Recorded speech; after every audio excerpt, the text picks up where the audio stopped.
ओम शांति। आज 26 जून 2022 के अव्यक्त महावाक्य हैं, जिनकी ओरिजिनल डेट है 26 अक्टूबर 1991। बाबा ने इस मुरली में तपस्या का प्रत्यक्ष फल खुशी इस विषय पर बच्चों को विस्तार से समझाया। बाबा अपने तपस्वी राज बच्चों को देख रहे हैं। आप तपस्वी भी हो और राज्य अधिकारी भी हो। तपस्या राजा बनाती है और जो आत्मा राजा बन जाती है वो ये अनुभव करती है कि सब कुछ बाबा तेरा, मैं तेरा, तू मेरा। तपस्या का अर्थ है मौज मनाना, नाचना गाना, मौज मनाना। बाबा आज पूछ रहे हैं कि ब्राह्मण जीवन में ऐसी मौज का अनुभव कर रहे हो? अगर कभी मौज की बजाय मूंज अनुभव करते हो तो उसका कारण क्या है? उसका कारण है बाबा जिम्मेवार है, ये बात भूलकर अपने को जिम्मेवार समझते हो। जब आप खुद को जिम्मेवार समझते हो तो आप उलझ जाते हो। करावनहार करा रहा है, हम निमित्त बन के कर रहे हैं। ऐसे जो ट्रस्टी बनकर चलते हैं वो सदा मौज में रहते हैं, खुशी में रहते हैं। तपस्या का बल ही है जो आपको श्रेष्ठ बनाता है, महान बनाता है। जो भी खजाने हैं उनकी बचत करना, विशेष समय और संकल्प की बचत करना। जो आत्मा समय और संकल्पों की बचत करती है तो वो कम खर्च बालानशीन बन जाती है। विघ्नों का आना ड्रामा में नूंद है, लेकिन विघ्न आपको खेल लगने लगे। तपस्या का अर्थ है कि जब आपको कम मेहनत सफलता अधिक अनुभव हो।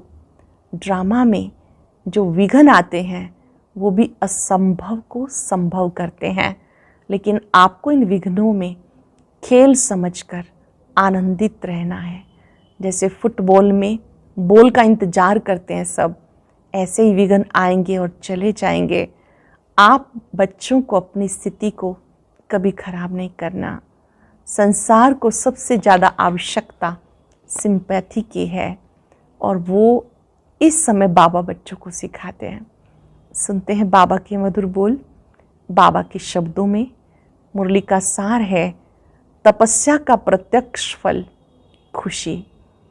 आज बाप दादा अपने सर्व तपस्वी राज बच्चों को देख रहे हैं। तपस्वी राज की सीट पर बैठेंगे सब। बाबा अपने तपस्वी राज बच्चों को देख रहे हैं। तपस्वी भी हो और राज्य अधिकारी भी हो, इसलिए तपस्वी राज हो। तपस्या अर्थात राज्य अधिकारी बनना। तपस्या राजा बनाती है, तो सभी राजा बने हो ना। तपस्या का बल क्या फल देता है? अधीन से अधिकारी अर्थात राजा बना देता है। इसलिए गायन भी है कि तपस्या से राजभाग प्राप्त होता है। तो भाग्य कितना श्रेष्ठ है। ऐसा भाग्य सारे कल्प में किसी को भी प्राप्त नहीं हो सकता। इतना बड़ा भाग्य है जो भाग्य विधाता को अपना बना लिया। कितना बड़ा भाग्य है। अनुभव करेंगे, भाग्य विधाता को अपना बना लिया। एक एक भाग्य अलग मांगने की आवश्यकता नहीं। भाग्य विधाता से सर्व भाग्य वर्षे में ले लिया। वर्षा कभी मांगा नहीं जाता। सर्व भाग्य भाग्य विधाता ने स्वयं दिया है। तपस्या अर्थात आत्मा कहती है मैं तेरी, तू मेरा। 5 सेकंड अनुभव करेंगे। मैं तेरी, तू मेरा। उस महाज्योति को देखते हुए अपने दिल का उद्गार प्रकट करें। मैं तेरी, तू मेरा। बाबा ने आज तपस्या का अर्थ बताया। आत्मा कहती है मैं तेरी, तू मेरा। इसको तपस्या कहा जाता है। इसी तपस्या के बल से भाग्य विधाता को अपना बना लिया। भाग्य विधाता बाप कहते हैं मैं तेरा, तो कितना श्रेष्ठ भाग्य हो गया। भाग्य के साथ साथ स्वराज्य भी मिला। भविष्य विश्व का राज्य स्वराज्य ही आधार है, इसलिए तपस्वी राज हो। बाप दादा को भी अपने हर एक राज्याधिकारी बच्चे को देख बहुत हर्ष होता है। भक्ति में अनेक जन्मों में बाप दादा के आगे क्या बोला याद है या भूल गए? बार बार अपने को मैं गुलाम ही बोला है, मैं गुलाम तेरा। बाबा कहते मेरे बच्चे और गुलाम, सर्वशक्तिवान के बच्चे और गुलाम, ये शोभा देता है। इसलिए बाप ने मैं गुलाम तेरा की बजाय क्या अनुभव कराया? बाबा ने बहुत सुंदर अनुभव कराया, मैं तेरा, तो गुलाम से राजा बन गए। बाबा ने कहा मैं तेरा, इससे आप बच्चे गुलाम से राजा बन गए। अभी भी कभी गुलाम तो नहीं बनते हो, गुलामपन के पुराने संस्कार कभी इमर्श तो नहीं होते, माया के गुलाम होते हो। राजा कभी गुलाम नहीं बन सकता। गुलामपन छूट गया या कभी कभी अच्छा लगता है तो तपस्या का बल बहुत श्रेष्ठ है। और तपस्या क्या करते हो? तपस्या में मेहनत करते हो। बाप दादा ने सुनाया तपस्या क्या है, अंडरलाइन करेंगे, फिर से सुना रहे हैं बाबा। तपस्या का अर्थ क्या है? मौज मनाना। तपस्या अर्थात बहुत सहज नाचना और गाना। बस नाचना गाना सहज होता है या मुश्किल होता है? मनोरंजन होता है या मेहनत होती है? तो तपस्या में क्या करते हो? तपस्या का प्रत्यक्ष फल है खुशी। तो खुशी में क्या होता है? नाचना। तपस्या अर्थात खुशी में नाचना और बाप के और अपने आदि अनादि स्वरूप के गुण गाना। नाचते हुए भी बाबा के अपने आदि अनादि गुणों को गाना। तो ये गीत कितना बड़ा और कितना सहज है। इसमें गला ठीक है या नहीं इसकी ज़रूरत ही नहीं, निरंतर ये गीत गा सकते हो, निरंतर खुशी में नाचते रहो। तो तपस्या का अर्थ क्या हुआ? नाचना और गाना। कितना सहज है। माथा भारी उनका होता है जो छोटी सी गलती करते हैं। ब्राह्मण जीवन में कभी किसी का माथा भारी नहीं हो सकता। हॉस्पिटल बनाने वालों का माथा भारी हुआ? ट्रस्टी सामने बैठे हैं ना, माथा भारी है क्या? जब करावनहार बाप है तो आपको क्या बोझ?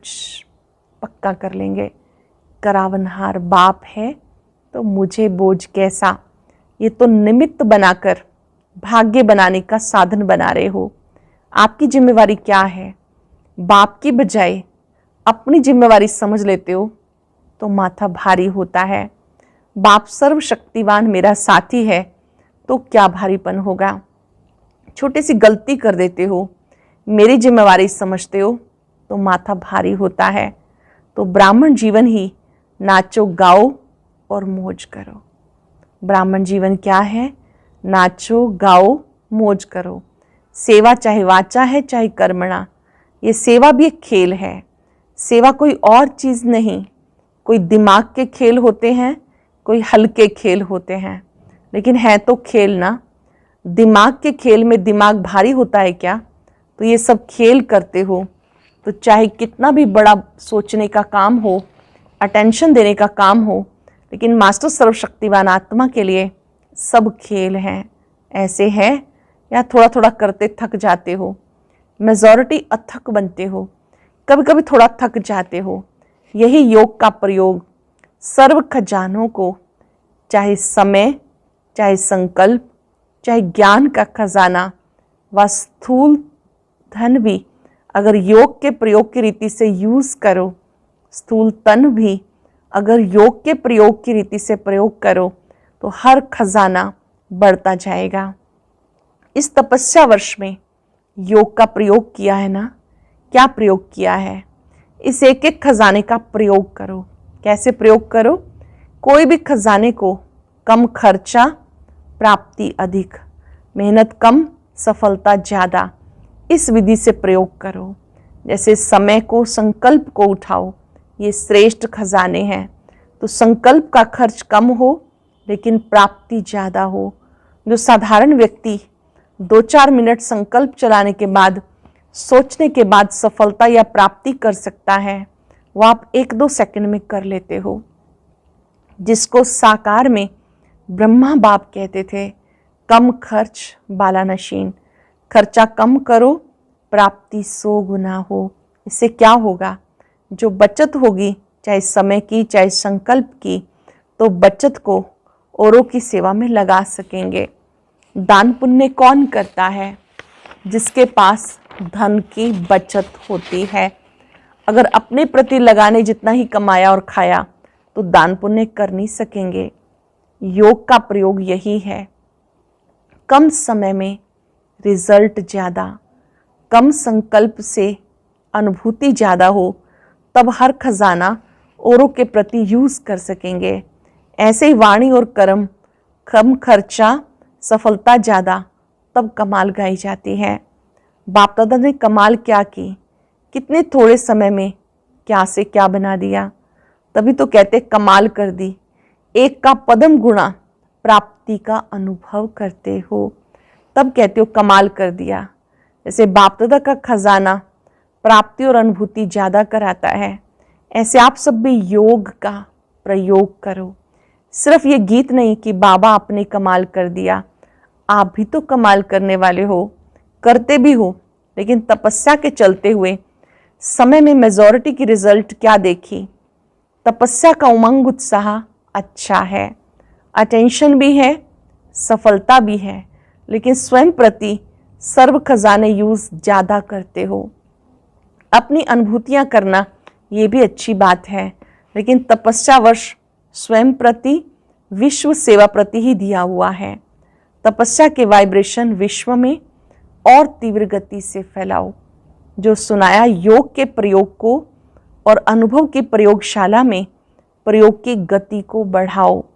वर्तमान समय सर्वात्माओं को आवश्यकता है आपके शक्तिशाली वाइब्रेशन द्वारा, वायुमंडल द्वारा परिवर्तन होने की, इसलिए प्रयोग को और बढ़ाओ। सहयोगी बच्चे भी बहुत हैं, सहयोग ही योग में बदल जाएगा। ये सहयोग ही योग में बदल जाएगा। एक है स्नेही सहयोगी, दूसरे हैं सहयोगी योगी, तीसरे हैं निरंतर योगी प्रयोगी। अभी अपने से पूछो मैं कौन? लेकिन बाप दादा को तीनों ही प्रकार के बच्चे प्रिय हैं। कई बच्चों के वाइब्रेशन बाप दादा के पास पहुंचते हैं। भिन्न भिन्न प्रकार के वाइब्रेशन हैं। जानते हो कौन सी बात बाप के पास पहुंचती है? इशारे से समझने वाले हो ना। इस तपस्या वर्ष में जो कुछ हो रहा है, इसका कारण क्या है? बड़े बड़े प्रोजेक्ट कर रहे हो, इसका कारण क्या है? कोई समझते हैं यही तपस्या का फल है, कोई समझते हैं तपस्या वर्ष में ये क्यों। दोनों वाइब्रेशन आते हैं, लेकिन ये समय की तीव्र गति, तपस्या के वाइब्रेशन से आवश्यकता का पूर्ण होना, ये तपस्या के बल का फल है। फल तो खाना पड़ेगा ना। ये ड्रामा दिखाता है तपस्या सर्व आवश्यकताओं को समय पर सहज पूर्ण कर सकती है। समय दिखाता है तपस्या सर्व आवश्यकताओं को समय पर सहज पूर्ण कर सकती है। समझा? क्वेश्चन ये उठ सकता है ये क्यों हो रहा है? तपस्या अर्थात सहज सफलता की अनुभूति हो। आगे चलकर असंभव कैसे संभव होता है, ये अनुभव ज़्यादा से ज़्यादा करते रहेंगे। विघ्नों का आना ये भी ड्रामा में आदि से अंत तक नूर है। विघ्न भी असंभव से संभव की अनुभूति कराते हैं, और आप सब तो अनुभवी हो गए, इसलिए विघ्न भी खेल लगता है। जैसे फुटबॉल का खेल करते हो तो क्या करते हो? बॉल आता है तभी ठोकर लगाते हो। अगर बॉल ही ना आए तो ठोकर कैसे लगाएंगे? खेल कैसे होगा? ये भी फुटबॉल का खेल है। खेल खेलने में मज़ा आता है या मूंझते हो? कोशिश करते हो ना बाल मेरे पाँव में आए तो मैं लगाऊं। ये खेल तो होता रहेगा, नथिंग न्यू। ड्रामा खेल भी दिखाता है, संपन्न सफलता भी दिखाता है। यही ब्राह्मण कुल की रीति रस्म है। अच्छा, इस ग्रुप को बहुत चांस मिले हैं किसी भी कार्य के निमित्त बनना, किसी भी प्रकार की विधि से निमित्त बनना, अर्थात चांस लेने वाले चांसलर बनना। आज के विश्व में संपत्ति वाले तो बहुत हैं। आपके पास सबसे बड़ी से बड़ी संपत्ति कौन सी है जो दुनिया वालों के पास नहीं है, और उसकी बहुत आवश्यकता है? संपत्ति वालों को भी आवश्यकता है, गरीब को भी आवश्यकता है। वो कौन सी संपत्ति है? सबसे बड़े से बड़ी आवश्यक संपत्ति है सिंपैथी, सहानुभूति। चाहे गरीब है चाहे धनवान, आज सिंपैथी नहीं है। सिंपैथी की संपत्ति सबसे बड़े से बड़ी संपत्ति है। और कुछ भी ना दो, सिंपैथी से सबको संतुष्ट कर सकते हो। और आपकी सिंपैथी ईश्वरीय परिवार के नाते से सिंपैथी है, अल्पकाल की सिंपैथी नहीं। पारिवारिक सिंपैथी सबसे बड़े से बड़ी सिंपैथी है और ये सबको आवश्यक है, तो आप सबको दे सकते हो। रूहानी सिंपैथी तन, मन और धन की भी पूर्ति कर सकती है। अच्छा, इस पर फिर सुनाएंगे।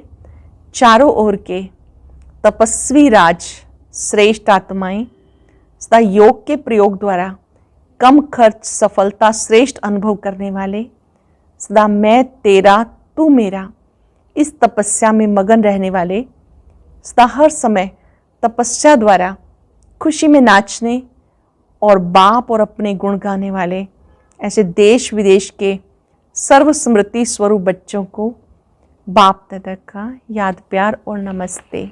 रूहानी बच्चों की रूहानी बाप दादा को नमस्ते, गुड मॉर्निंग, शुक्रिया। आज का वरदान, अपने चलन और चेहरे द्वारा भाग्य की लकीर दिखाने वाले श्रेष्ठ भाग्यवान भव। अपने चलन और चेहरे द्वारा भाग्य की लकीर दिखाने वाले श्रेष्ठ भाग्यवान भव। आप ब्राह्मण बच्चों को डायरेक्ट अनादि पिता आदि पिता द्वारा ये अलौकिक जन्म प्राप्त हुआ, जिसका जन्म ही भाग्य विधाता द्वारा हुआ, तो वो कितना भाग्यवान हुआ। अपने इस श्रेष्ठ भाग्य को सदा स्मृति में रखते हुए हर्षित रहो। हर चलन और चेहरे से ये स्मृति स्वरूप प्रत्यक्ष रूप में स्वयं को भी अनुभव हो, दूसरों को भी दिखाई दे। आपके मस्तक के बीच भाग्य की लकीर चमकती हुई दिखाई दे, तब कहेंगे श्रेष्ठ भाग्यवान आत्मा। आपके मस्तक के बीच भाग्य की लकीर चमकती हुई दिखाई दे, तब कहेंगे श्रेष्ठ भाग्यवान आत्मा। स्लोगन है, योगी तो आत्मा वह है जो अंतर्मुखी बन लाइट माइट रूप का अनुभव करता है। योगी तो आत्मा वह है जो अंतर्मुखी बन लाइट माइट रूप का अनुभव करता है। आज चलते फिरते एक सुंदर अभ्यास करेंगे। मैं तपस्वी राज हूं। बाबा को देखते दिल से कह दे, मैं तेरा, आप मेरे हो। मुझे सदा इस मौज में रहना है, भाग्य विधाता मेरा हो गया। वह मेरा श्रेष्ठ भाग्य, वह भाग्य विधाता, वह